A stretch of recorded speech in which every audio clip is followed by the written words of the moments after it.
میری قوم، میں اس واض و نصیحت کا تم سے کچھ صلہ نہیں مانگتا،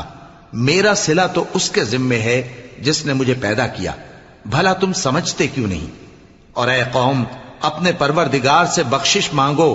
پھر اس کے آگے توبہ کرو، وہ تم پر آسمان سے موسلا دھار بارش برسائے گا اور تمہاری طاقت پر طاقت بڑھائے گا، اور دیکھو گناہگار بن کر روگردانی نہ کرو۔ وہ بولے، ہود، تم ہمارے پاس کوئی دلیل ظاہر نہیں لائے، اور ہم صرف تمہارے کہنے سے نہ اپنے معبودوں کو چھوڑنے والے ہیں اور نہ تم پر ایمان لانے والے ہیں۔ ہم تو یہ سمجھتے ہیں کہ ہمارے کسی معبود نے تمہیں تکلیف پہنچا کر دیوانہ کر دیا ہے۔ انہوں نے کہا کہ میں اللہ کو گواہ کرتا ہوں اور تم بھی گواہ رہو کہ جن کو تم اللہ کا شریک بناتے ہو میں ان سے بیزار ہوں، یعنی جن کی اللہ کے سوا عبادت کرتے ہو، تو تم سب مل کر میرے بارے میں جو تدبیر کرنی چاہو کر لو اور مجھے مہلت نہ دو۔